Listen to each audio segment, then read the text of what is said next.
आश्रय लेंगे। जय सिया राम, जय जय सिया राम,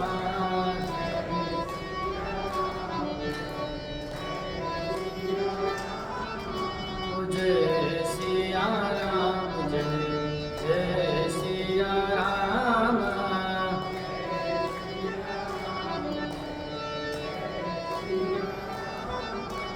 जय सिया राम, जय जय सिया राम, जय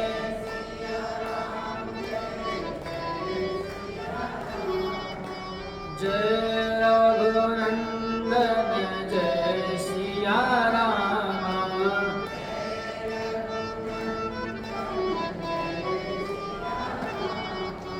जय नंदनंदन, जय घनश्याम,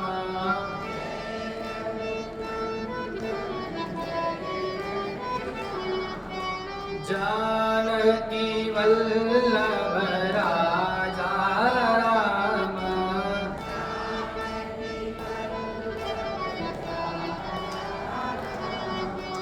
राधा वल्लभ राधे श्याम,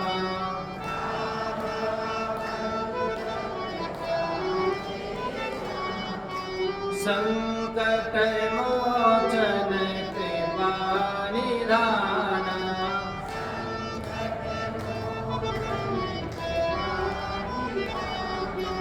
संकट मोचन दया निधान,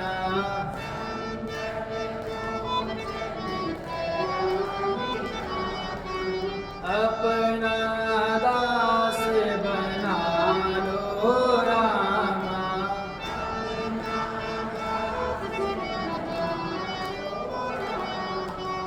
अपना सेवक बना लो राम,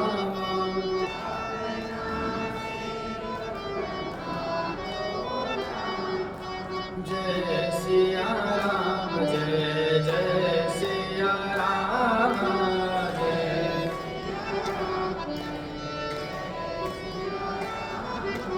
जय सिया राम, जय जय सिया राम,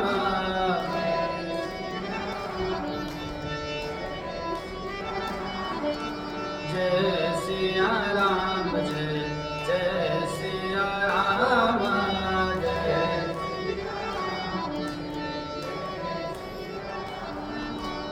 सियावर रामचंद्र भगवान की, श्री काशी विश्वनाथ भगवान की, श्री कृष्णचंद्र भगवान की, जगत जननी जगदम्बे मात की, अनंत बलवंत श्री हनुमान जी महाराज की, महर्षि श्री वाल्मीकि जी महाराज की, कली पावन अवतार गोस्वामी श्री तुलसीदास जी महाराज, श्री सद्गुरुदेव भगवान, सत्य सनातन धर्म की धर्म का प्राणियों में विश्व का, गौ माता की गौ हत्या, ओम नमः पार्वती पतये, हर हर महादेव।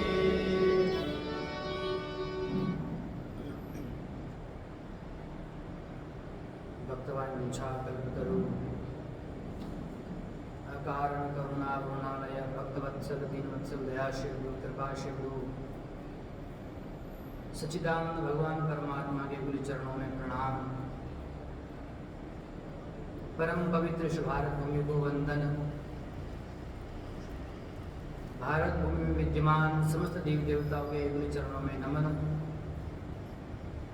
प्रातः स्मरणीय अर्चनीय वंदनीय श्रोत्रिय ब्रह्मनिष्ठ पूज्यपाद श्री सद्गुरुदेव भगवान के गुरु चरणों में प्रणाम करते हुए राजस्थान की पावन धरा में अवस्थित परम धार्मिक नगर ब्यावर के मध्य परम पवित्र श्री गीता भवन के निष्ठात्र देवता श्री राधा कृष्ण भगवान के चरण सन्निधि में अखिल सृष्टि के कारण स्वरूप जगदात्मा जगदीश्वर कौशल्यानंद वर्धन राघवेंद्र सरकार के मंगलमय शब्द ब्रह्म रूपी वांगमय स्वरूप श्रीमद् रामचरितमानस ग्रंथराज का पावन आश्रय लेकर इस मानव तन को सार्थक करने के लिए और मानव जीवन का सर्वोत्कृष्ट फल सत्संग प्राप्त करने हेतु समुपस्थित समस्त श्रद्धामयी मातृशक्ति गीता भवन के समस्त न्यासीगण धर्मानुरागी भक्तजन सज्जन बाल गोपाल आप सबके हृदय रूपी अंतकरण में विराजमान परब्रह्म परमात्मा को सादर प्रणाम। जय श्री राम। परमात्मा की परम कृपा से हम लोग इस पावन चातुर्मासिक अनुष्ठान के क्रम में भगवान के दिव्य चरित्रों का श्रवण कर रहे हैं। परमात्मा के दिव्य नाम का आश्रय ले रहे हैं, परमात्मा की कथा का आश्रय ले रहे हैं। आश्रय परमात्मा का ही होना चाहिए, अन्य किसी का आश्रय होना ही नहीं चाहिए। किसी का भी आश्रय लेंगे संसार में तो वह आश्रय स्थायी नहीं है। संसार के जितने आश्रय हैं सब क्या है? अस्थायी है। जगत में कोई नहीं परमानेंट, कोई परमानेंट है ही नहीं। जब परमानेंट नहीं तो आश्रय कैसे परमानेंट हो सकता है? परमानेंट तो कौन है? केवल परमात्मा है। इसलिए उस परब्रह्म परमात्मा का सत्य स्वरूप, सच्चिदानंद स्वरूप, चिदानंद स्वरूप, प्रेम मूर्ति, वात्सल्य मूर्ति भगवान का आश्रय ही हमारे लिए परम पावन स्थायी आश्रय है, प्रत्येक जीव के लिए। संसार में जितने भी लोग हैं छोटे मोटे भय को दूर कर सकते हैं आपसे। कोई आपको मारने के लिए आता है तो कह देगा कि हमारे पास चले आओ, हम आपको बचा लें। हो सकता कोई नेता है, कोई अभिनेता है, कोई किसी प्रकार से किसी पद पर आसीन है, उस पद का उपयोग करके आपको बचा सकता है। यहाँ तक कि देवताओं का आश्रय भी क्या है? वह भी परम आश्रय नहीं है। देवता भी जो है किसी से डरते हैं, देवता भी आपको मृत्यु के भय से बचा नहीं सकते। इसलिए परम आश्रय जो है वो परमात्मा का ही है। ऐसे परम आश्रय को परमात्मा का हम लोग प्रतिदिन उनकी कथा, नाम, रूप, लीला, धाम का चिंतन करें। किसी एक का भी आश्रय ले तो उससे अपना जीवन क्या बन जाएगा? मंगलमय बन जाएगा। इसी क्रम में हम लोग भगवान के इस चरित्र का श्रवण कर रहे थे। कल हम लोगों ने श्रवण किया श्री सुमंत्र जी पुनः अयोध्या में पधारे और अयोध्या में पधार करके उन्होंने समस्त समाचार अयोध्यावासी तीनों माताएं और दशरथ जी महाराज को श्रवण कराया। दशरथ जी महाराज को श्रवण कराते ही वे तो विकल हो गए और तड़पने लगे, जैसे बिना जल के मछली तड़पती हो। उनके प्राण निकलने के लिए आतुर हो रहे और धीरे धीरे धीरे उनके प्राण भी निकल गए। ये रघुकुल की तो रीति है, प्राण जाए पर वचन न जाए। प्राणों से प्रेम नहीं है, रघुकुल को वचनों से प्रेम है। वचन के लिए चाहे प्राण भी चले जाए तो किसी प्रकार का दुख नहीं होता, लेकिन वचन नहीं बना चाहिए। वचन पर प्रतिष्ठित रहना चाहिए। वचन से यश, कीर्ति सब जगत में प्राप्त होता है। आप भी किसी को वचन दो और वचन निभा लो तो लोग कहते देखो वचन का पक्का व्यक्ति, और वचन दे करके मुकर जाओ तो कहते झूठा व्यक्ति है। इसलिए ये भी एक अपकीर्ति है, झूठा व्यक्ति। तो इस प्रकार की किसी भी अपकीर्ति को महाराज दशरथ नहीं चाहते थे, इसीलिए उन्होंने वचन से प्रेम किया, प्राणों से प्रेम नहीं किया। प्राणों से प्रेम करते तो प्राण रहते उनके प्राण चले गए। इसलिए भरत जी महाराज को संदेशा भिजवाया। भरत जी महाराज वहां से प्रस्थान कर रहे हैं। और इधर अनेक जितने यहाँ के कुल पुरोहित मंत्री हैं, सबने अनेक प्रकार से सबको समझाया। रानियां विलाप करने लगी। प्रातःकाल होते ही सब दुखी है, सारा नगर में समाचार फैल गया, सब व्याकुल हैं। अब तो हमारे अवध नरेश हमको छोड़ करके चले गए। श्री वशिष्ठ मुनि जी आए, उन्होंने समझाया किस प्रकार से महाराज दशरथ के शरीर को रखा जाए और पुत्र के द्वारा ही मुखाग्नि दी जाए। हमारी सनातनी परंपरा है कि जब तक आपका पुत्र जीवित है, पुत्र के करकमलों द्वारा ही पिताश्री को मुखाग्नि दी जानी चाहिए। तुरंत उन्होंने उस शरीर को तेल नाम भरी नृपतनु राखा, दूध बुलाए बहुरी यश पाशा। उनके शरीर को एक नौका में तेल भर करके रख दिया और दूतों को बुला करके तुरंत आदेश दिया, आप तुरंत तीव्र गति से जाओ और जा करके भरत जी को बुलाओ और उनको यह मत कहना कि पिताश्री का स्वर्गवास हो गया है, राम जी का वनवास हो गया है। किसी प्रकार का कोई समाचार नहीं देना उन्हें। धावो बेगी भरत पाही जाओ, नृपसुधि कतम कहूं जनिकाओ। एत नहीं कहो भरत सन जाई। क्या कहना महाराज, क्या समाचार देना है? यही समाचार देना क्या है? गुरु बुलाई पटयो दोई भाई। गुरुदेव ने आपको आज्ञा दी है, गुरुदेव ने बुलाया है, दोनों भाई यथाशीघ्र यहाँ पर आओ। सुनि मुनि आयुष धावन धाये, चले बेग परिबाजी लजाए। इतना तीव्र गति से गए दूत लोग, जैसा लगता है कि वायु की गति को उन्होंने लज्जित कर दिया हो। इस प्रकार का समाचार पहुंचाना हो, सदैव हमारे भी यदि समाज में ऐसी घटना हो जाए तो यथाशीघ्र समाचार पहुंचाने का प्रयास करते। दूसरी तरफ भरत जी महाराज वहाँ अपने ननिहाल में रह रहे हैं, लेकिन वहां पर उनको अनेक प्रकार से अपशगुन हो रहे हैं, बुरे बुरे स्वप्न आ रहे हैं। अनरतु अवध आरंभे जपते जय सिया राम जय। को सगुन होई भरत कहु तब ते जय सिया राम जय जय। देखहि राधि भयानक सपना जय। जागी कई कटु कोटि कल्पना जय।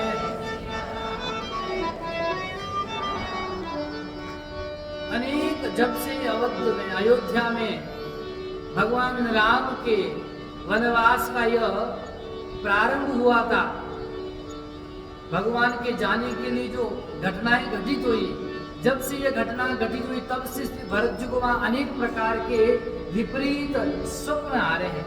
इतने भयानक डरावने स्वप्न आ रहे हैं, वे अनेक प्रकार के कुसगुन के स्वप्न हैं और वे भी कल्पना करते हैं कि अवध में कुछ बुरा हुआ होगा, कुछ न कुछ तो लग रहा है, विपरीत हुआ है। और उस बुरे स्वप्न को समाप्त करने के लिए अथवा कुछ अनर्थ न हो, इसके लिए भरत जी महाराज अपने ननिहाल में अनेक प्रकार से भगवान शिव की आराधना कर रहे हैं, पूजा कर रहे हैं, अनेक प्रकार के रुद्राभिषेक कर रहे हैं, यज्ञ कर रहे हैं, अनुष्ठान कर रहे हैं, ब्राह्मणों को बुला करके अनेक प्रकार का दान प्रदान कर रहे हैं, ताकि किसी प्रकार की अनहोनी न हो। मागई हृदय महेश मनाई जय। कुशल मातु पितु परिजन भाई जय। अनेक प्रकार से भगवान शिव से आराधना कर रहे हैं। प्रभु, मेरे माता पिता, मेरे भाई बंधु, मेरा परिवार, मेरी प्रजा सब कुशल रहे, किसी प्रकार का किसी के साथ कुछ बुरा न हो, कुछ अनहोनी न हो। इस प्रकार भरत महाराज मन में विचार कर ही रहे थे। तेई विधि सोचत भरत मन, धावन पहुँचे आय। गुरु अनुशासन श्रवण सुनी, चले गणेश मना। विचार ही कर रहे थे, उसी समय तुरंत दूत वहां पहुंच गए और दूतों ने समाचार दिया गुरुदेव का आदेश है। गुरुदेव का आदेश पाते ही भरत जी महाराज प्रतीक्षा कर ही रहे थे, स्वप्न तो पहले प्राप्त हो ही गए थे, तुरंत दूत आ गए, तुरंत महाराज भगवान वरिष्ठ का अर्चन पूजन करके वहां से प्रारंभ हो गए।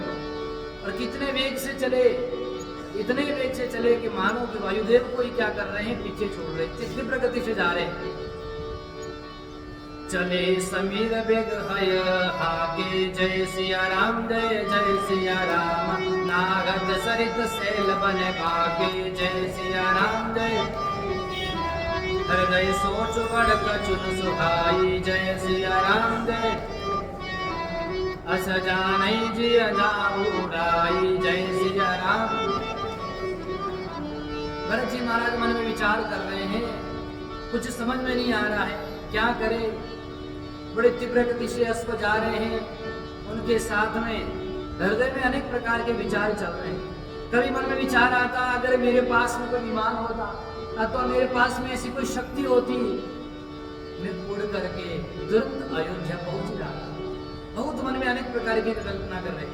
एक निमेश वर्ष भाई, एक एक क्षण जो यात्रा कर रहे हैं, एक एक वर्ष के समान बीत रहा है। ये विधि भरत नगर निराई, वहां से चलते चलते भरत जी महाराज नगर के निकट पहुंच गए।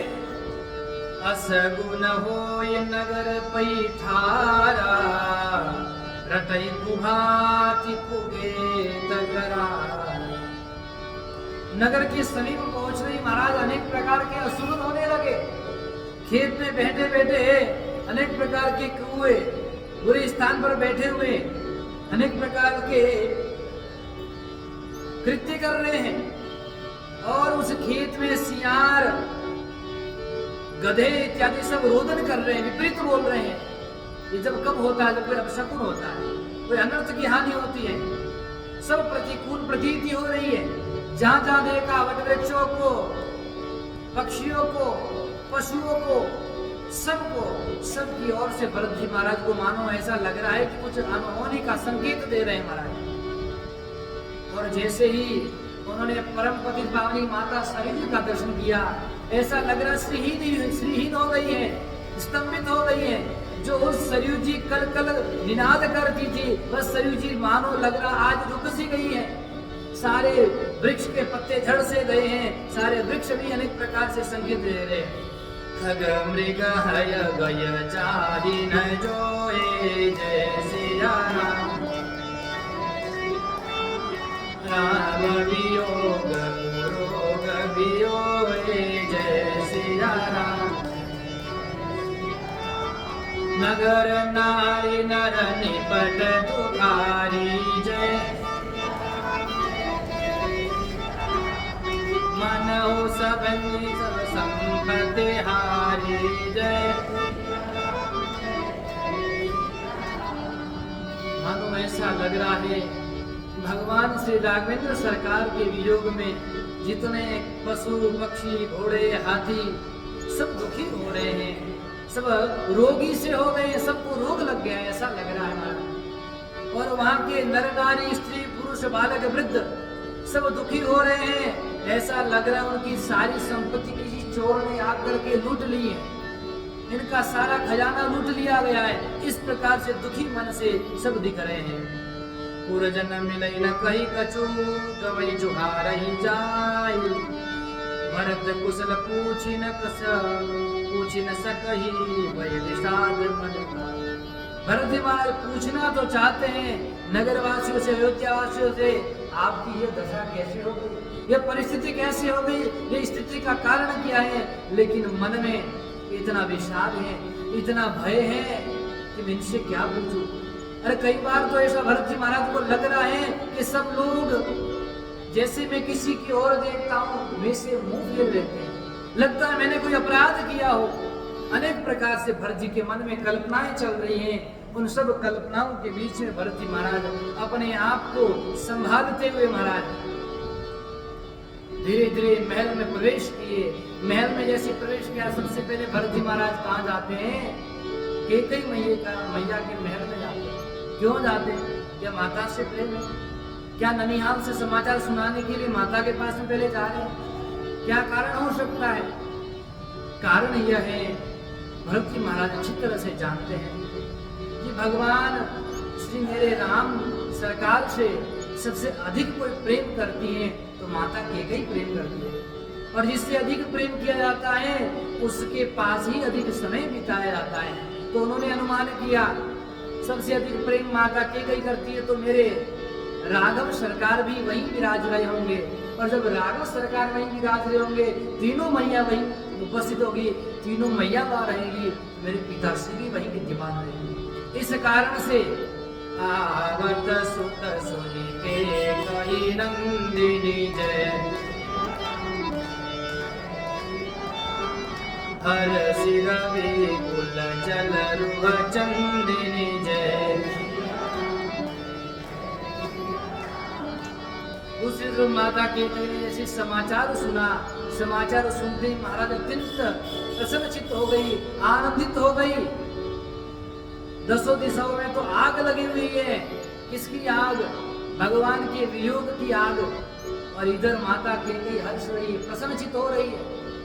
और जैसे पुत्र का समाचार सुना, थाली तैयार की, आरती करेंगे मेरे पुत्र की, बढ़िया से पुत्र के लिए सुंदर सगुन के सब मंगल सजाए गए, जल पुष्प इत्यादि सब थाली तैयार करके सजी आरती मुदित उठिधारी, द्वारे भेट भवन लिया, भरत दुखित परिवार निहारा, मानव तुही न बनज बनुमारा। माता जी तुरंत आरती लेकर के भवन के दरवाजे पर गई, और वहां जाते ही द्वार पर भरत जी का आरती करने के लिए आरती उठाई। तुरंत भरत जी महाराज तब क्या है, दुख से व्याकुल मुखड़ा था भरत जी महाराज। उन्हें ये कुछ भी अच्छा नहीं लग रहा था। कैकेयी अत्यंत हंस रही थी, आनंदित हो रही थी, लेकिन भरत जी महाराज से पूछने लगी, आरती उतारने वाले तो हाथ से उन्होंने आरती को हटा दिया, मैया इसको रहने दीजिए। अरे पुत्र, मेरे नैया में सब ठीक तो है, ननिहाल में सब कुशल तो है।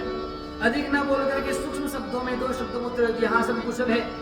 उन्हें तो दर्शन करना था राघव जी का, पिताश्री का।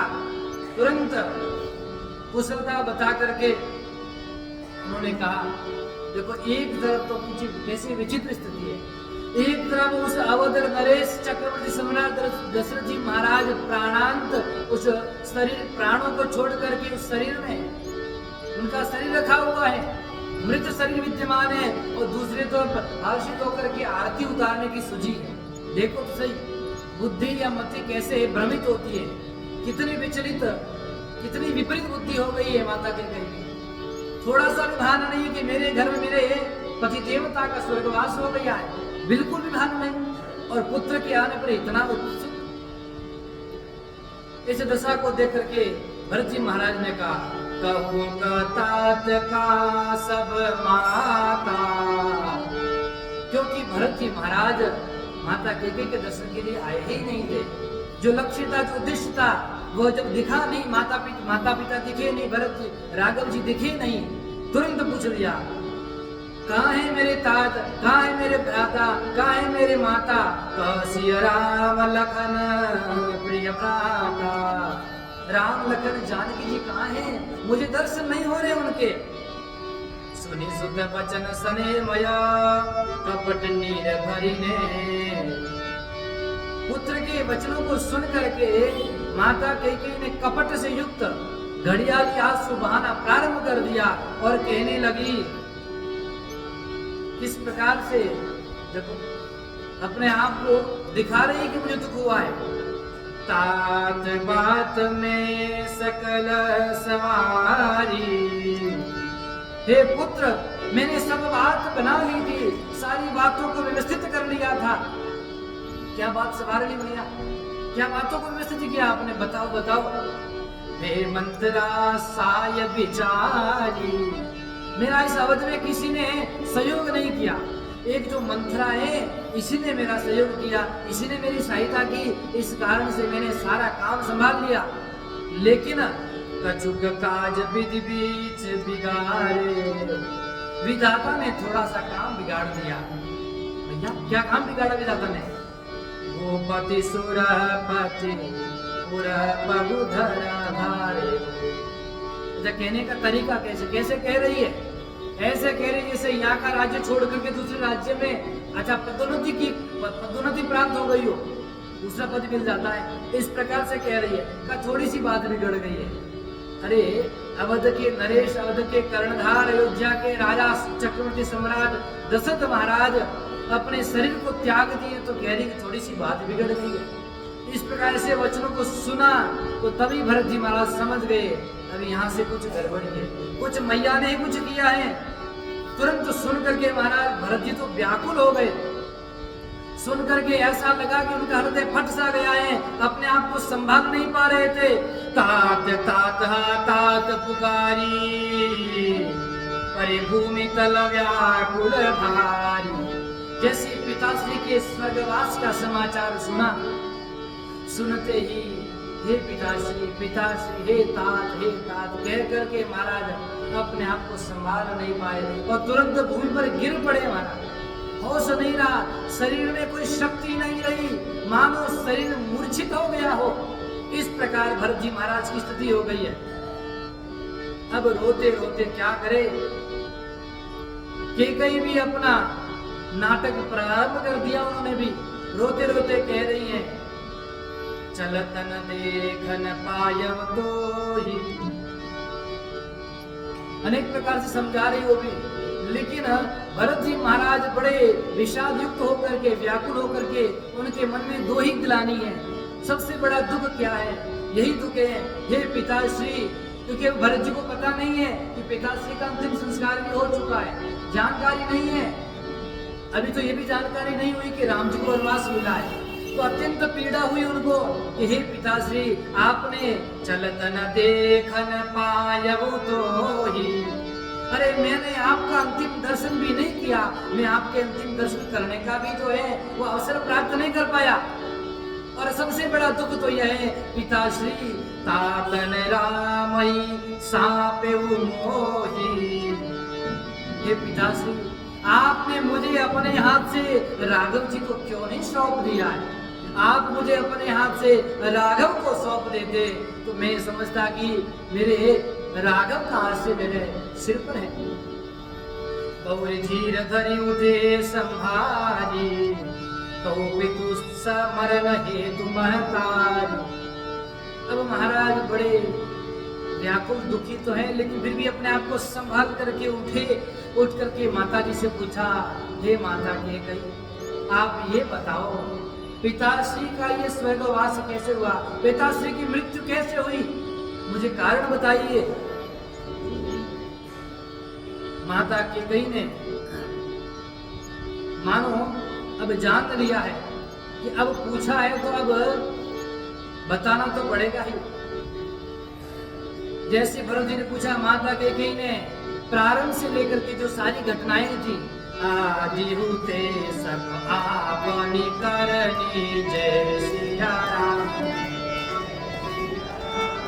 कुटिल कठोर मुदित मन बरनी जय।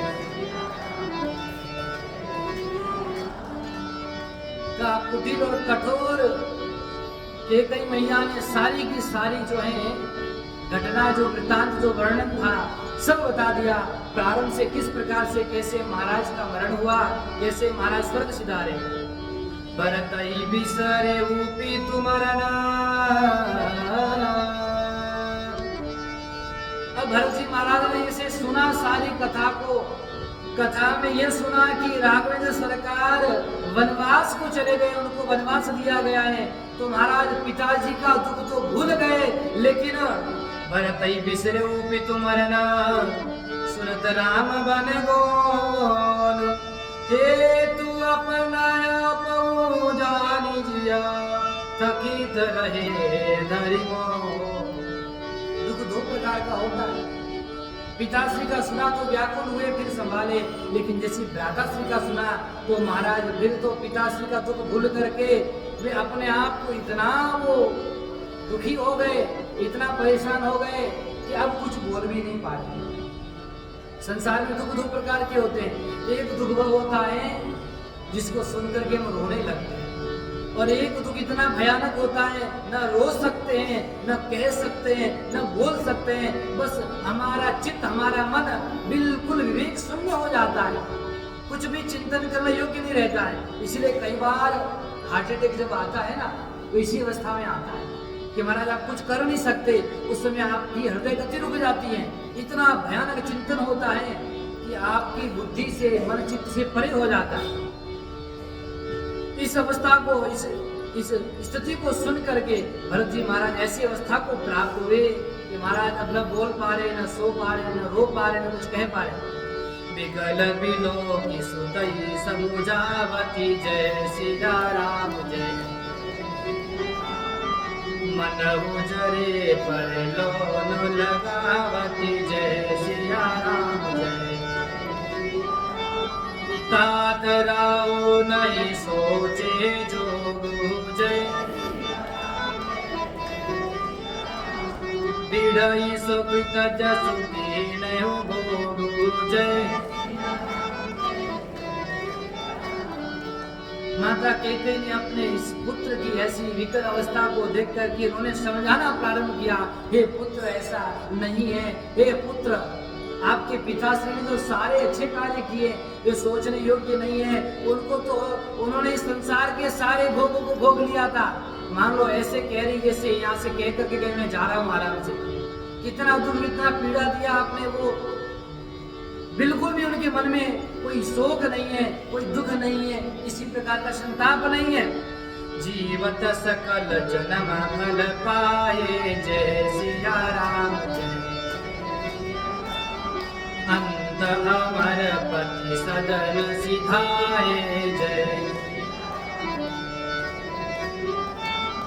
अस अनुमानि सोच परिहरहु, जय। सहित समाज राजपुर करहु, जय। कैकेयी मैया के मन में तो एक ही बात है, महाराज गए उसका कोई संताप नहीं, कोई मन में पाप नहीं, बस एक ही है कि हे पुत्र तुम सारे शोक को, दुख को छोड़ दो। उन्होंने संसार में धरती पर रहते हुए सारे सुखों को भोग किया, अब अंत में जाकर के उनको स्वर्ग की प्राप्ति हुई है, इसलिए अब आप उस राज सिंहासन पर बैठ करके राज्य करो, ये दुख छोड़ दो, समाज को भी बुलाते हो, समस्त प्रकार से आपका राज्याभिषेक करे। सुनी सुत समेउ राजकुमार, पाक छत जनु लागे अंगारो। धीरज धरि भरि लेऊ सासा, पापिनी सब ही भांति तुलना। जब ये सुना, ये माता कैकेयी के मुख से कि तुम राज्य करो, पिताजी चले गए कोई बात नहीं, बात अपने तुम्हारे भैया वन चले गए कोई बात नहीं, तब महाराज जी भरत जी से नहीं रहा गया और अत्यंत क्रोध आ गया। हे पापिनी, तुमने तो कुल का नाश कर दिया है। जो पे कुरुचि रही अति तो ही, जनमत काहे न मारे मोही। अरे आपकी यदि इस प्रकार की रुचि थी तो आपने मुझे इस प्रकार का कष्ट क्यों दिया। पेड़ काटते पालव सींचा, मीन जीन नीति बारी उलीचा। अनेक प्रकार से ऐसे कटु वचन कहे महाराज जो आज तक किसी पुत्र ने अपनी मैया को नहीं कहे। जब ते कुमति कुमत जिय थयो, खंड खंड होई हृदय न गयो। अरे पापिनी, जब तुम्हारे मन में ऐसे विचार आए तो तुम्हारा हृदय खंड खंड क्यों नहीं हो गया। बर मागत मन भय न पीरा, गरी न जीव मुंह परेऊ न कीरा। अरे जब आपने पिता से वर मांगा तो आपके मन में कोई पीड़ा नहीं हुई, आपके मन में कोई दुख नहीं हुआ। अरे मांगते समय आपकी जीव में कीड़े क्यों नहीं पड़ गए। भूप प्रतीत तोरी किमिकीनी, मरण काल विधि मति हरिनी। अरे भूप ने, भूपति ने आपसे प्रेम क्या कर लिया, आपने तो उनके प्राणों को ही हर लिया। अरे पिता से इतने सरल स्वभाव के थे। विधि उन नारी हृदय गति जानी, सकल कपट अगरव गुण खानी। कहा नारी के हृदय में, नारी का हृदय कितने गहरा होता है, कितने विचार गहरे होते कोई नहीं जान सकता है महाराज।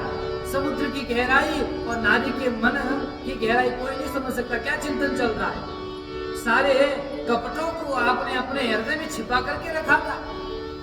अनेक प्रकार से कटु वचन कहे और महाराज दशरथ के बारे में कहा, सरल सुशील धर्म रत राहु, सोगिमि जाने तीय सुहावु। मेरे पिताश्री तो अत्यंत सरल धर्मशील धर्म परायण थे, वे तो धर्म को मान करके चलते थे। वे इस प्रकार अपनी पत्नी के स्वभाव को नहीं जानते थे कि इतना भी कठोर होगी, इतना भी दुख देने वाली होगी कि मेरे प्राणों को हर लेगी। उन्होंने धर्म को मान करके आपके वचनों का पालन किया। उन्होंने धर्म परायण थे, नहीं तो वे चाहते यदि धर्म परायण नहीं होते तो महाराज आपको वचन देते भी नहीं। आपने उनके धर्म परायणता का बड़ा दुरुपयोग किया, बड़ा फायदा उठाया।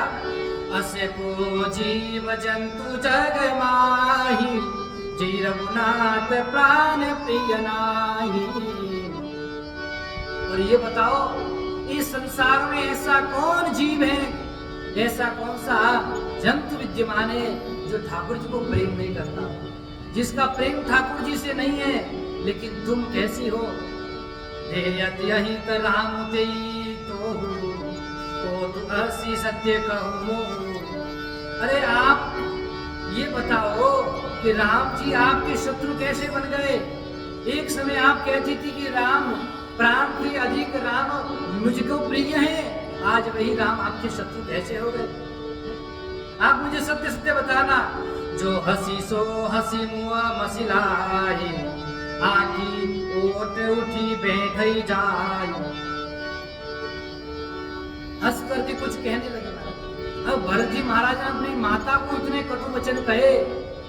विश्व में ऐसा कोई पहला पुत्र है जो माता के लिए इतने कठोर वचन कह रहा है। लेकिन भक्ति में यह कठोर वचन भी आभूषण है। ये किस लिए कर रहे हैं, ठाकुर जी के प्रेम के लिए। ये ठाकुर जी से इतना प्रेम है कि माता को भी त्याग दूं मैं। जो भगवान से दूर करे, संसार में वो पिता पिता नहीं है, वो माता माता नहीं है, वो गुरु गुरु नहीं है, जो आपको परमात्मा से दूर करे। जो गुरु आपको परमात्मा से दूर करता, गुरु नहीं, ऐसे गुरु का त्याग कर देना चाहिए, ऐसे माता का त्याग कर देना चाहिए, ऐसे पिता का त्याग कर देना चाहिए जो आपको परमात्मा से दूर करे। इस प्रकार का भागवत में बड़ा सुंदर वर्णन आया महाराज। किन किन लोगों ने छोड़ा था भगवान की प्राप्ति के लिए। ध्रुव ने, प्रहलाद ने, सब लोगों ने अपने पिताश्री का परित्याग कर दिया था। क्यों? क्योंकि वो परमात्मा से दूर करना चाहते थे। तो ये भक्ति के आभूषण है। भरत जी महाराज भक्ति के स्वरूप है साक्षात। कई मैया अब संभालना चाह रही, स्थिति बहुत बिगड़ गई है, कुछ कहना चाह रही है और समझाना चाह रही, पुत्र ऐसा मत सोचो, मैंने तुम्हारे लिए ही किया है, ये सब कुछ तुम्हारे लिए ही मैंने किया, मैंने अपने लिए कुछ नहीं किया। दूसरी तरफ पुनः अब भरत जी महाराज यहाँ से उठ करके जाने लगे और जाते जाते उन्होंने देखा कि दूसरी तरफ में कौन, जिसकी कुमति से ये सारा अवध आज शोक के सागर में डूबा हुआ है। तेरा बसर को बरता आई जय, बसन विभूषण विविध बनाई जय। दूसरी तरफ सज धज करके हंस करके महाराज कुबरी जो थी मंथरा दौड़ करके वहां माता कैकेयी के पास आई कि मुझे और इनाम मिलेगा और हार मिलेगा। जैसे ही शत्रुघ्न जी महाराज ने देखा इतना क्रोध आया उस पर, लकीरी से भरे लखन लघु भाई, बरतन लगत आहुति पाई। लाख तक कुबर है मारा, परिमुह भर मई करत पुकारा। तुरंत महाराज शत्रुघ्न जी महाराज को यहाँ उपमा दी, लखन लघु भाई। जिस प्रकार से लक्ष्मण जी महाराज को क्रोध आता था और क्रोध में वो उस मंत्रा को बीच बीच में दंड दिया करते थे, उसी क्रोध के वशीभूत होकर के शत्रुघ्न जी महाराज ने कुबरी को आते एक लात मारी, दूर जाकर के गिरी रोने लग गई, चिल्लाने लग गई। क्या कहने लगी? तुरंत ये कहने लगी मैंने क्या बिगाड़ा है, मैंने तो सबका अच्छा ही किया है, भला करने चलो तो महाराज बुरा ही होता है। आदई में कान सावा करत नीक फलो अनयस पावा। मैंने इतना अच्छा किया, मैंने भला किया और मुझे ऐसा फल मिला। जैसे ही लक्ष्मण शत्रुघ्न जी महाराज ने सुना और मारने के लिए दौड़े उसको, तुरंत भरत जी महाराज ने दया आई, भरत दया निधि छड़ाई जय, कौशल्या पई जय दो भाई जय। भरत जी महाराज ने कहा छोड़ दो, स्त्री सदैव अवध्य है, मारने योग्य नहीं है, इसको छोड़ दो, इसको मत मारो। अब इसको दोष देने से कोई कुछ प्राप्त होने वाला नहीं। अब भरत जी महाराज इतने विकल है महाराज, इतनी दीन दशा उनकी, अब क्या करे। अरे सिर पर जो हाथ फेरते थे, पिताश्री आते ही सिर पर हाथ रखते थे, पिताश्री का साया हट गया।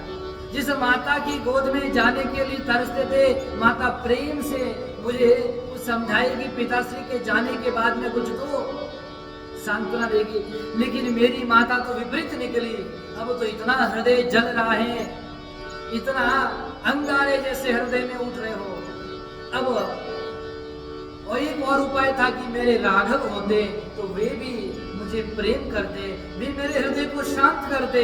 न राघव है, न पिताश्री है, न साक्षात मेरी मैया तो है ही नहीं है। अब एक ही गोद बची है, जिनकी गोद में जा करके मुझे कुछ सांत्वना मिलेगी, मेरे हृदय को शांति मिलेगी, कुछ अपने आप को संभाल पाऊंगा।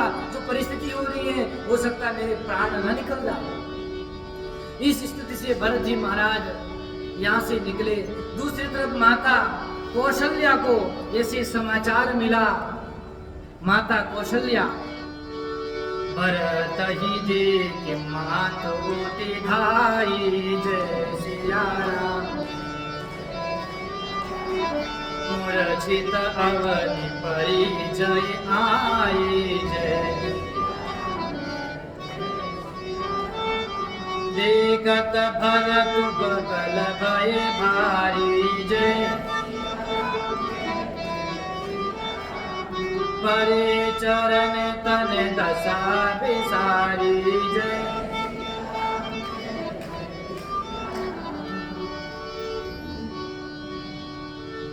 माता कौशल्या ने जैसे समाचार सुना, ऐसी दीन दशा में बैठी थी मैया, दुखी थकी, उनकी अवस्था ऐसी थी कि देख करके लग रहा है कि इतने दिनों से मैया ने कुछ भोजन पान नहीं किया है।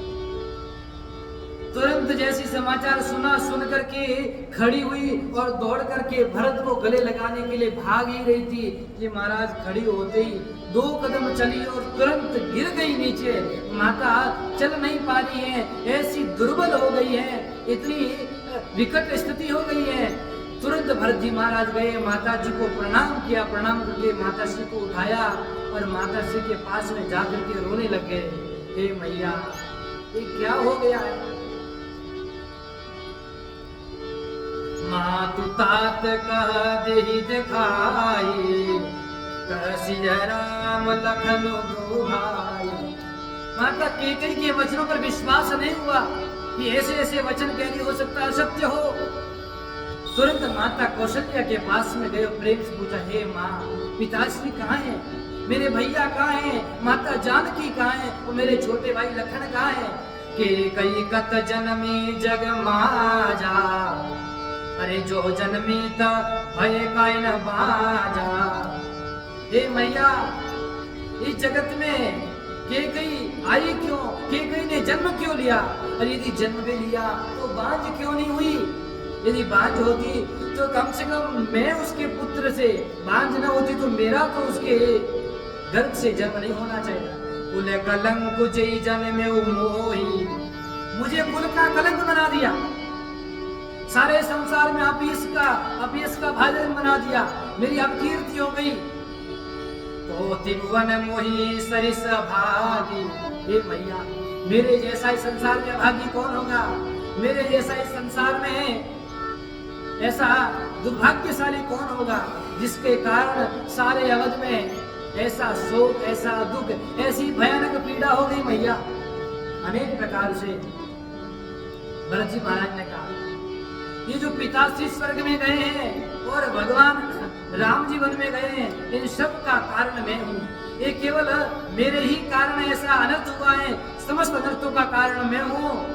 दिग मोहि भयऊ बेनु बन आगी, दुसदा दुख दूषण भागी। मैं बांस के समान वन में आग लगाने वाला उत्पन्न हो गया, मेरे कारण सारे वन में आग लग गई। ये मैया मैं क्या करूं? माता कौशल्या ने बड़े प्रेम से भरत जी को हृदय से लगाया और सांत्वना देने लगी, हे पुत्र, हे। अच्छा क्या समझ रही है माता? भरत को भरत नहीं समझ रही है। किस प्रकार समझा? ऐसा लगा कि साक्षात मेरे राम ही मेरे से मिलने के लिए आ गए। देखी सुभाव कहत सब कोई, राम मातु अस काये न हो। माता भरत बोध वही खारे जय, आंसू पोंछ मृदु बचन उचारे जय। माता कौशल्या ने भरत जी को अपने हृदय से लगाया, मानो दोनों एक दूसरे को शांत कर रहे हैं। दोनों का हृदय इतना जल रहा था, उस जलते हुए हृदय को भरत जी महाराज अपने नेत्रों से आंसू बहा करके माता के हृदय को शांत कर रहे हो, और माता अपने नेत्रों से आंसू निकाल करके मानो भरत के हृदय को शांत कर रहे हो। दोनों भरत और शत्रुघ्न जी को अपने गोद में बिठाया, बड़े प्रेम से एक दूसरे के साथ में शोक को महाराज मनाने लगे, समझाने लगे। हे तात, विद्वाइस भूषण बसन, तात तजे रघुवीर। विस्मय हर सुना हृदय कछु, पैरे बल कलच। सब स्थिति बताई। पिता की आज्ञा को प्राप्त करके मेरे राघव ने, जानकी और लक्ष्मण ने वल्कल वस्त्र पहने और वनवास की ओर चले गए। उनके मन पर किसी प्रकार का कोई शोक नहीं था, कोई आसक्ति नहीं थी, कोई रोष नहीं था, कोई दुख नहीं था, कोई क्रोध नहीं था। बस पिता की आज्ञा का पालन करना है, इसीलिए जा रहे थे। साथ में सीता जी भी हो गए, लखन जी भी हो गए, सब साथ में चले गए। राम लखन मन ही सिधाए, जय सिया राम जय। गयऊ न संगन प्राण पठाए, जय सिया राम। यह सब भाई न आखि न आगे, जय। तऊ न तजा तनु जीव अभागे, जय। माता कौशल्या कह रही है, हे पुत्र, मैं कितनी अभागन हूँ। मेरे सामने राम लखन जानकी वन को गए, ये सब इस आंखों के सामने हुआ, फिर भी मैं अभी तक जीवित हूँ। मेरे से अभागा कौन होगा? मुझे तो उसी समय अपने प्राण त्याग देने चाहिए। मैंने ठाकुर जी से नहीं, मैंने अपने प्राणों से प्रेम किया, इसलिए मेरे प्राण अभी तक बचे हुए हैं। माता कौशल्या भी अपने आप को अभागी नहीं कह रही है।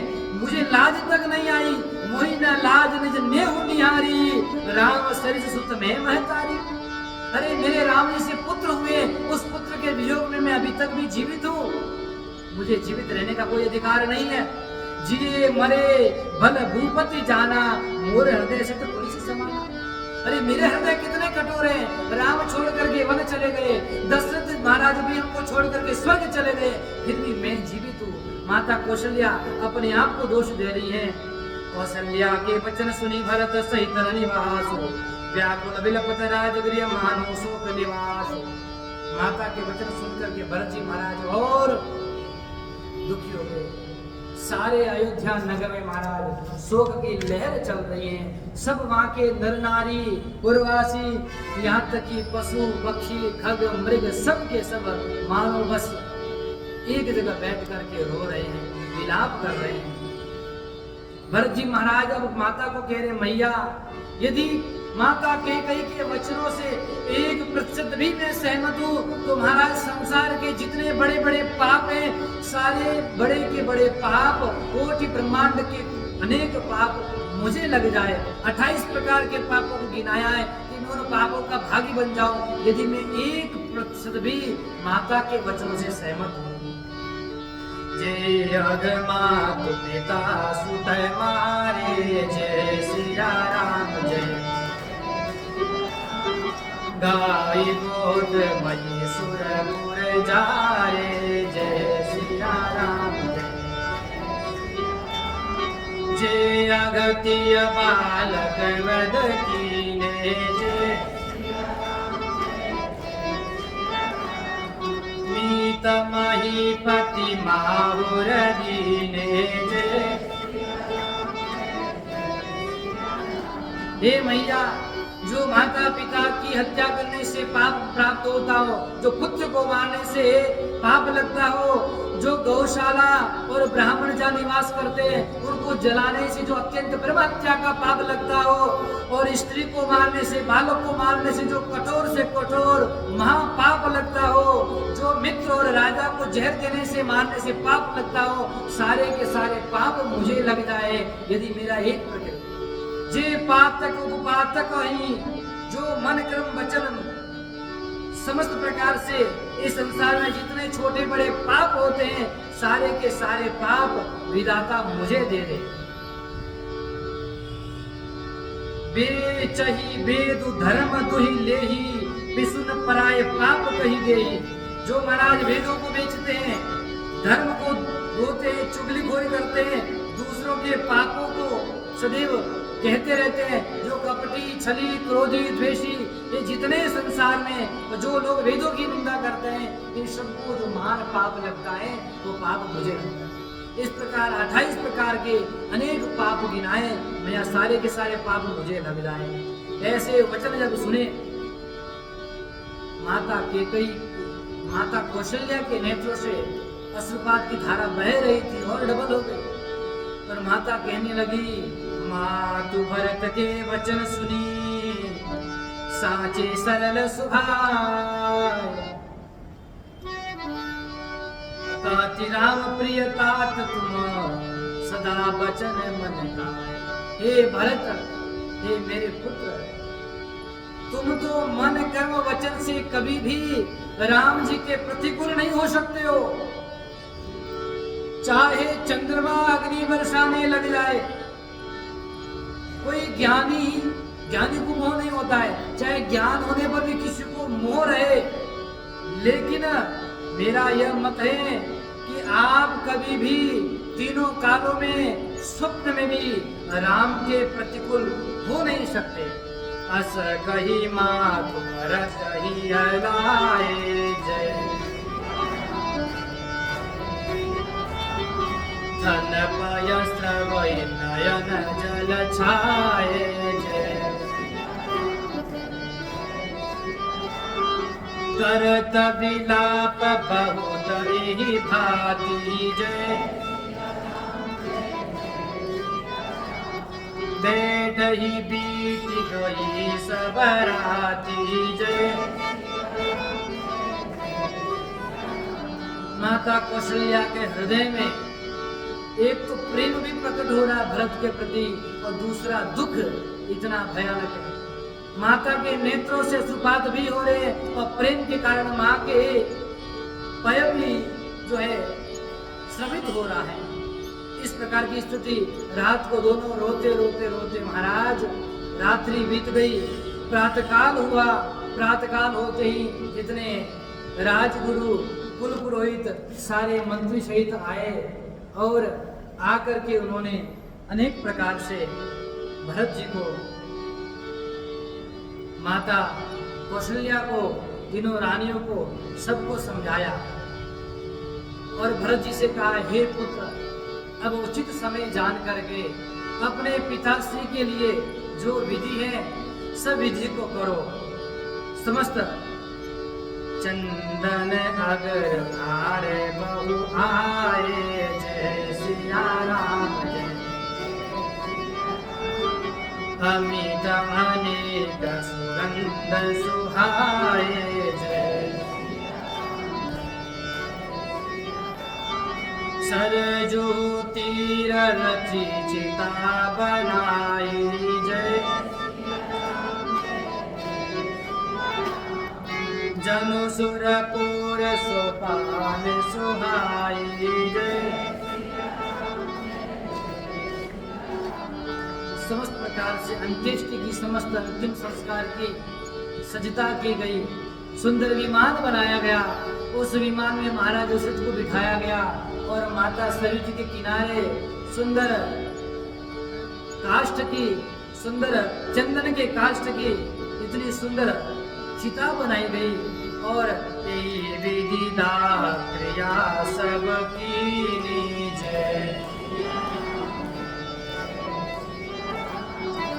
विधिवत नारी तिलांजलि दीनी जय।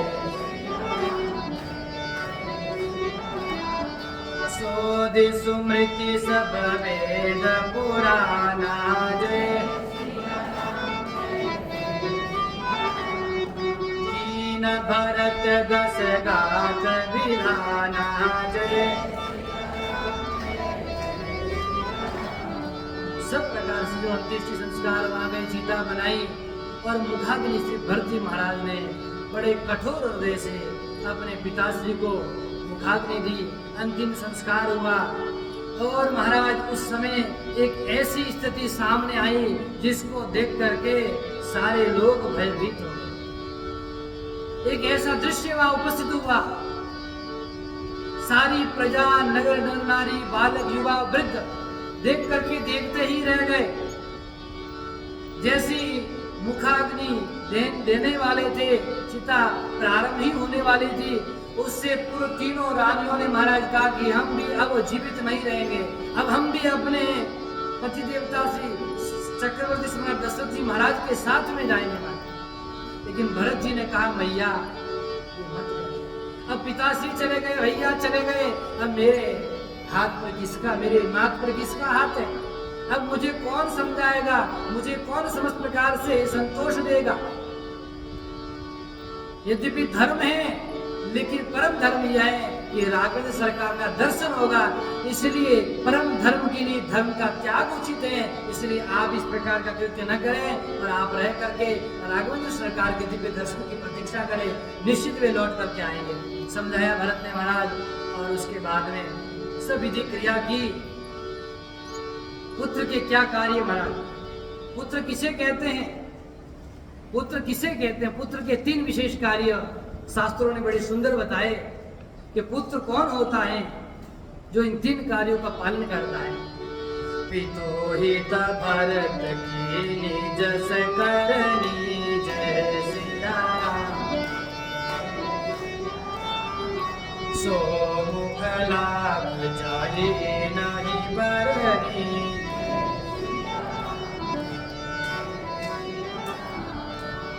पुत्र का कर्तव्य है, 3 विशेष कर्तव्य पुत्र के, वही पुत्र कहलाने योग्य है। जो जीवित रहते हुए पिताश्री की आज्ञा का, वचनों का सदैव पालन करे। जीवतो वाक्य करनया छया दूरी भोजना गया पिंड प्रदाना च त्रिभि पुत्र पुत्रता। 3 विशेष कर्तव्य है। क्या है? जब तक पिताश्री जीवित है तब तक पिताजी की आज्ञा का सदैव पालन करे, उनके वचनों का पालन करे, उनकी सेवा करे। और जब पिताश्री इस जग को छोड़ करके चले जाए तब क्या करे? बहु प्रकार से क्षयाय भूरि भोजनात्, पाप का क्षय करने के लिए पिताश्री के हित के लिए क्या करें? ब्राह्मणों को, विप्रों को, सबको क्या कराए? बहुत प्रकार से भोजन कराए, ब्राह्मणों को दान दे, गोमाता को इत्यादि सबकी सेवा करे। और तीसरा यह है 3 वर्ष बाद जाकर के क्या है? गया पिंड कर दे, ताकि पिताश्री का समस्त प्रकार से मंगल हो। ये विशेष कर्तव्य है पुत्र के लिए, तभी वो पुत्र पुत्र कहलाने योग्य है। जो नहीं करता है वो पुत्र है ही नहीं है। केवल जन्म देने से पुत्र नहीं होता है। ये 3 कार्य आपने यदि आपके पिताश्री के लिए किए हैं तब आप पुत्र कहलाने के योग्य हैं, अन्यथा नहीं। केवल पिता के लिए नहीं, माता पिता सबके लिए। समस्त परिवार के लिए। आजकल तो ऐसे लोग हैं महाराज, एक पुत्र था, उसके पिताजी मर गए, स्वर्गवास हो गया। मैया ने कहा बेटा काफी दिन हो गए, तुम्हारे पिता की अस्थियों को जाओ हरिद्वार छोड़ करके आओ, वहां विसर्जित करके आओ अस्थियों को। पुत्र गया और जा करके उसने क्या किया, पास में जो नाला था वहां पर ही उसने अस्थि विसर्जन किया और वापस आ गया। अगले दिन माता जी को स्वप्न आया कि तुम्हारा कैसा पुत्र है, उसने मुझे इसमें प्रवाहित किया। माता ने पुत्र को कहा बेटा कहाँ अस्थि विसर्जन करके आया था तू? बोले भैया मैं तो वहां गंगा जी पर। झूठ बोलता है, यहाँ तुम्हारे पिताजी ने मुझे स्वप्न में आकर के कहा है इस प्रकार। भैया मैं 20 किलोमीटर यहाँ से यहाँ आगे तो आगे नहीं जा सकते थे क्या? तो इस प्रकार के पुत्र हैं संसार में, इसलिए पुत्र का कर्तव्य जब निभाएंगे तभी पुत्र कहलाएंगे। भरत जी महाराज ने अनेक प्रकार से ऐसे पुत्र के लिए सारी करने की जो करनी चाहिए। गोस्वामी जी कह रहे हैं 100 मुख लाख जाय नहीं करनी। अनेक प्रकार से यदि कहा भी जाए, लाखों मुखों से वर्णन करे तो भी नहीं कह सकते। इस प्रकार हमारे मध्य में परम पूज्य परम आत्मीय महामंडलेश्वर श्री स्वामी चेतनानंद गिरि जी महाराज श्री का पदार्पण हुआ है और आप सभी लोग खड़े होकर के महाराज श्री का थोड़ा स्वागत करिए। महाराज श्री पधार रहे हैं, महाराज श्री आशीर्वाद देने के लिए पधारे। सोजत में आप श्री का दिव्य स्थान है और मांदरानी अखाड़े से आप महामंडलेश्वर पद से विभूषित हैं, हमारे ही अखाड़े से। और महाराज श्री का इस परम पवित्र कथा में आगमन हुआ है, हम सब के लिए बड़े सौभाग्य की बात है। कहते हैं ना जब संतों का पदार्पण होता है तो हमारी कथा सुनना, भगवान की कथा होना क्या हो जाता है, सफल हो जाता है। बोले सियावर रामचंद्र भगवान की, श्री राम जय राम जय जय राम, श्री राम जय राम जय जय राम, श्री राम जय राम जय जय राम,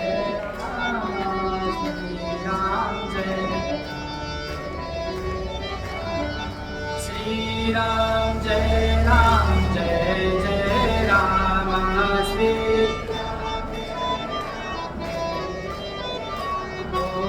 श्री राम जय राम जय जय राम,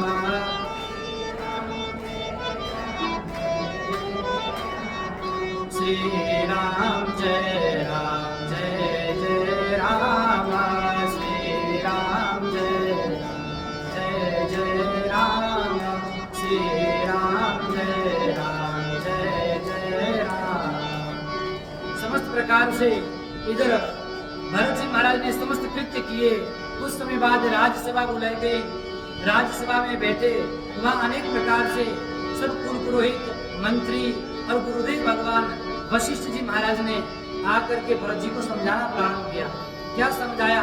हे भरत जी, अब वह समय आ गया है जो हमें क्या करना चाहिए। आपके पिताश्री ने जो हमें आज्ञा प्रदान की है उस आज्ञा का आपको पालन करना चाहिए। पिताश्री ने जो आज्ञा प्रदान की, किसको आज्ञा प्रदान की थी? प्रथम वर यह था कि भरत जी महाराज को राज सिंहासन पर बिठा दिया जाए, आपका राज्याभिषेक हो। और दूसरा क्या था? श्री राघवेंद्र सरकार को वनवास प्राप्त हो। तो अब पिताश्री की आज्ञा का पालन करते हुए राघवेंद्र सरकार ने क्या किया? वनवास का जो 14 वर्ष का दिव्य व्रत था उस व्रत को धारण किया और उस व्रत को धारण करके पिताश्री के परम पवित्र वचनों का पालन करने के लिए वहां पधारे। और दूसरा वचन आपको पालन करना है। प्रथम कथा सगमुनि बर बरनी, जय सिया राम जय सिया राम जय सिया राम जय जय।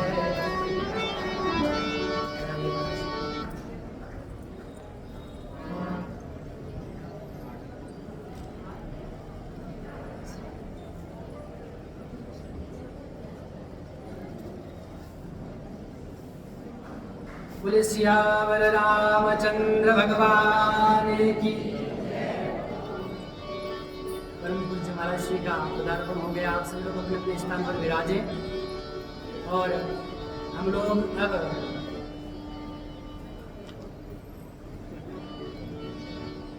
परम पूज्य महाराज श्री के मुखारविंद से भी इस परम पवित्र पतित पावनी ज्ञान गंगा में, ज्ञान सरिता में महाराज श्री के मुखारविंद से भी कुछ मोतियों को श्रवण करेंगे जो हमारे जीवन को दिव्य बनाएंगे, धन्य बनाएंगे।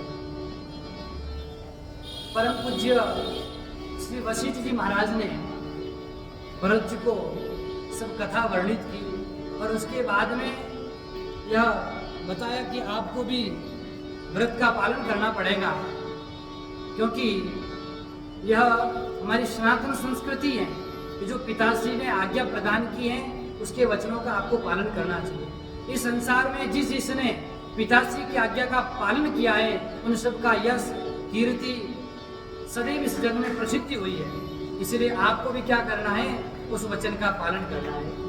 हे भरत सुनो, यह विधि का विधान है, इसको कोई टाल नहीं सकता है, इसलिए आपको स्वीकार करके पिताश्री के वचनों का पालन करना चाहिए। आज हम कथा को यही विराम देते हैं और परम पूज्य महाराज श्री का जो आगमन हुआ है, महाराज श्री के मुखारविंद से हम लोग कुछ श्रवण करेंगे।